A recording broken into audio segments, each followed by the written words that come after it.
Welcome to What You Missed Gaming for the week. These are news stories that I've collected from the week, and I try to put them together as the major ones that didn't really fit the bill for an entire video by themselves, or there were just way too many to make multiple individual videos for, so I didn't want to spam up people's boxes. So we have a lot of news stories to discuss in detail, and let's get right into it. The first one is that Castlevania, an animated series, is going to be releasing soon, and the first trailer was announced. This is on Netflix, so you do obviously have to have a Netflix subscription and or borrow friends and or you know, there's YouTube piracy that always occurs, but either way you slice it, you can check out that trailer. It will debut July 7th. If you don't know about Castlevania, it's a very famous Konami game where there is a curse placed on a certain clan and they are indebted to kill Dracula, and they are the only ones that can, because they have a whip which is called the Vampire Killer. There are many iterations of the game, and it's a very highly popular game that introduced something known as Metroidvania, which is a hybrid of how Metroid plays out, but in a Castlevania setting. It's very, very nice, and apparently people are saying that Castlevania is very much done in the vein of Game of Thrones. Now, I'm not really sure if that's going to be, you know,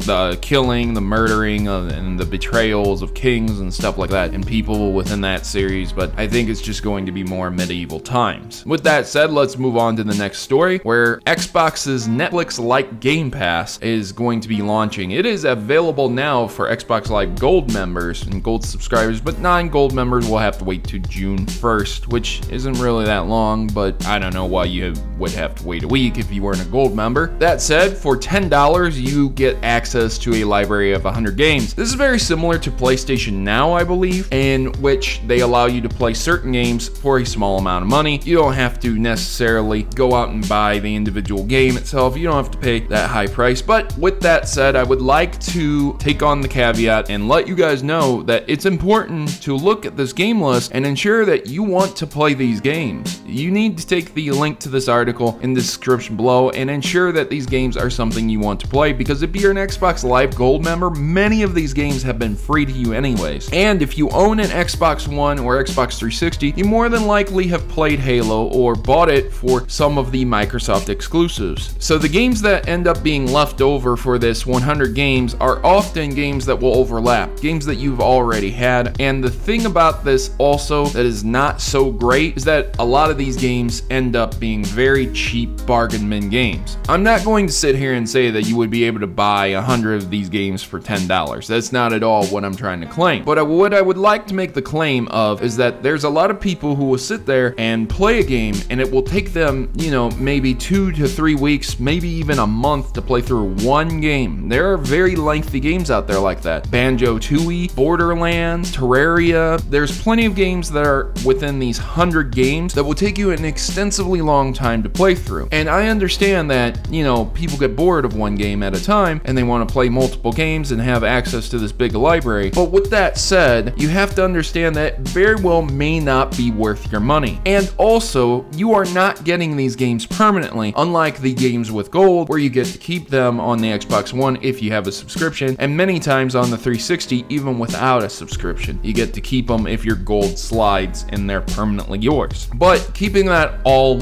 into context, a lot of these games do end up being bargain bin to the point where they're under $5. Gears of War 1 through 3, you can find them usually for $2 to $3, maybe $10. Halo 5 Guardians is about $20 nowadays, which is on the pricey end, but Borderlands is $2 to $3. And it doesn't really specify if these games are all going to be coming with every bit of DLC with them. So that's also really important, because Borderlands has, I believe, 5 separate DLC packs with it, and several of them are very, very, very long. Again, you have to keep that in mind when you're going to be buying this. $10 is pretty excessive to be asked to do basically what Blockbuster and other rental stores were doing back in the day. I understand it's extremely cheap in that context, but with that said, again, you don't want to be paying for something where you own half the games or you've played them already and beaten them. This would be great for kids if you bought them an Xbox One and you don't really have a lot of games and you're not looking to spend $50 to $60 on some video games. You just want to give them a bunch of games right now and get them off your back. Great idea. Far Cry 5 Key Art characters have been revealed, which means that there's going to be another Far Cry. Will this be the same cut and paste type of Far Cry we've seen? Because ever since Far Cry 3, they've kind of copied and pasted things with updates, and don't get me wrong, those games are decent, but if you've played Far Cry 3 and Far Cry 4, you might be interested in getting Far Cry 5, but you might be looking for a new experience. So another thing to look out for this before you go pre-ordering and buying everything is that you know that it's more than likely going to be an independent individual who gets cast out and has to work with two separate factions and clans who feel that they need to do things a certain way. In this one, it takes kind of a religious approach with this fan art, which is severely offensive to me, honestly. Now, I'm not gonna sit here and pick up picket signs and say, oh, go boycott Ubisoft, but as a religious man, as a Christian, as someone who is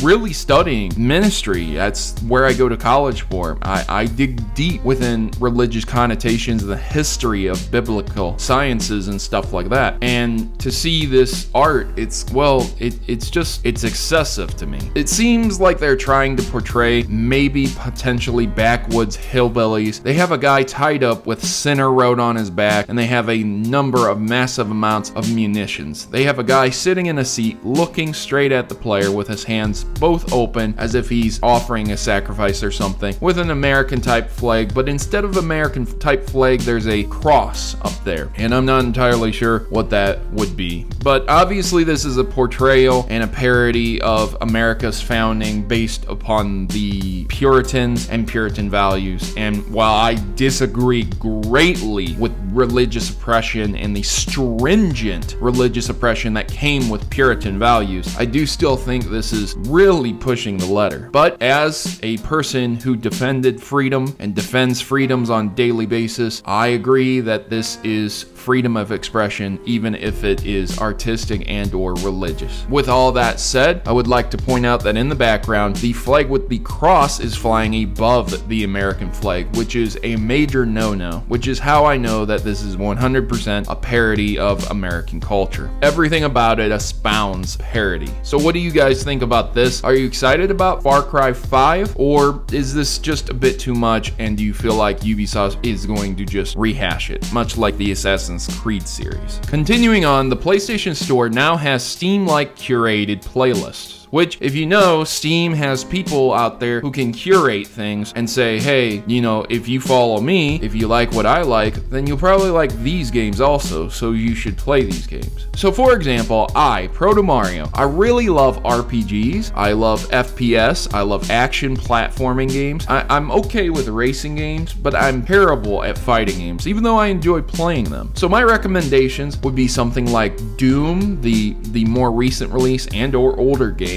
You know, Earthbound, Chrono Trigger, Final Fantasy, and Final Fantasy 15, Mario series, Zelda, Metroid. You play any of those games, you'll have a good time. You'll enjoy yourself, you know? So that would be like a curated playlist. And with that said, you could probably say to yourself, well, you know, I don't need someone telling me what type of games I should purchase or what type of games I should play. It's rather obvious that you like what you like. But, you know, taking into context, there are people out there that have no idea which games to get. They're very casual fans, and they say to themselves, well, you know, I don't really know, maybe what I like Battlefront, what's out there that's like Battlefront, and they look at a curated playlist and there you go. It's a minor update, but it seems like one that is leading towards the future of integrating yourself in with society's gaming practices rather than your own independent individual. Just remember, play the games you love and don't let other people influence you in a way to make you feel ashamed for liking a video game. Someone poured their heart and soul into that game, and more than likely, it wasn't just one person. So enjoy the games that are out there and don't let other people sway you on that. Now the final story I have, which is, what? The picture that's shown in this article is of someone trying to catch a gloom while there's a bear kind of eating at a bird feeder. Very, very funny picture. Nevertheless, there's a new Pokemon Go anti-cheat system that makes rare Pokemon impossible to find. And the tagline is, "Go away, cheaters." Apparently, there's a new server-side security measure that was activated over the weekend, which means previously flagged accounts are no longer able to see rare Pokemon spawn in an area area. Now, I'd like to say that I don't cheat at all on Pokemon Go. I've never felt the need to. I don't know why people do. There's barely any battle mechanic systems in play other than a gym challenge. There's no trading of Pokemon. Why would you even cheat? Who cares? You get a really cool Pokemon, sweet, you know? But the way this works is that a normal account can see a Geodude, a Kabuto, and a Venonat nearby, while a flagged account can only see a Geodude. I guess Geodudes aren't rare, but I never caught one until this event started, the rock catching event that occurred recently. With that said, it is still a fun and exciting feeling to go and see a very rare Pokemon like Ammonite appear or something, and you be able to catch it, or you know, an Onix for the first time. And it's nice that you get these Pokemon in Pokemon Go, and it's fun. There's no need to cheat. There just isn't. It's stupid. It's silly. Why would you cheat? It's ridiculous. I'm about level 22 right now, and I've caught quite a few Pokemon, but I'm definitely not completed it. I walk around a lot too. So for anyone out there who has caught them all, tell me how rare are some of the Pokemon defined that you've caught. I think my rarest one is Porygon and Ditto, but I have yet to catch any type of legendary Pokemon, and they're still very common Pokemon that just have never appeared to me before, both in Johto and Kanto. So, cheaters out there, I'm sorry, man. If you got flagged, you got flagged. Learn not to cheat. So there you go. That's what you missed gaming in this week of news. I hope you guys enjoyed these stories. I hope that they were important enough that they caught your attention. And let me know if you did enjoy this with a like. Make sure to leave me comments down below with your best Pokemon catch. I've been your host, Protomario. I'm signing out. Good gaming, God bless, and I hope you guys have a great weekend.